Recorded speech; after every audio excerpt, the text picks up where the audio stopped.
Hari ini kita akan bincangkan satu isu yang sedang hangat di Malaysia, iaitu cadangan menaikkan umur persaraan wajib daripada 60 tahun ke 65 tahun. Jom kita lihat apa maksudnya dan bagaimana ia boleh memberi impak kepada kita semua.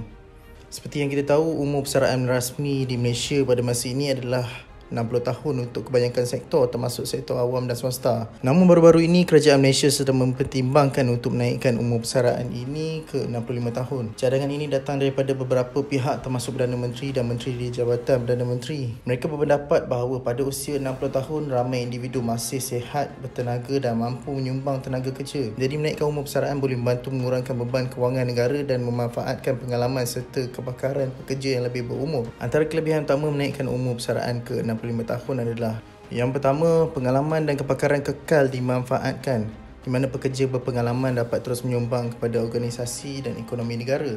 Yang kedua, mengurangkan tekanan kewangan, di mana dengan lebih ramai pekerja aktif, beban kepada sistem pencen negara WSP dapat dikurangkan. Yang ketiga, sesuai dengan trend global, di mana banyak negara maju juga telah meningkatkan umur persaraan disebabkan peningkatan jangka hayat dan kesihatan yang lebih baik.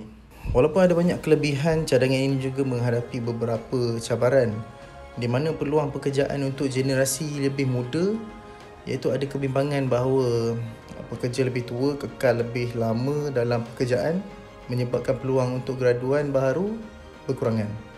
Selain itu, dari segi kesihatan dan produktiviti, di mana tidak semua individu berusia 60 tahun dan ke atas mempunyai tahap kesihatan yang sama. Jadi produktiviti mungkin berbeza-beza. Selain itu, penyesuaian polisi dan undang-undang, di mana perlu kajian mendalam dan perubahan undang-undang untuk memastikan pelaksanaan yang lancar. Secara keseluruhan, cadangan menaikkan umur persaraan ke umur 65 tahun adalah satu langkah yang wajar untuk diselidiki dengan lebih teliti. Ia mungkin boleh memberi manfaat pada negara dan individu yang masih mampu bekerja. Namun ia juga memerlukan perancangan yang rapi supaya tidak menjejaskan peluang pekerjaan generasi muda dan memastikan kesejahteraan semua pihak. Apa pendapat anda? Adakah anda setuju dengan cadangan ini?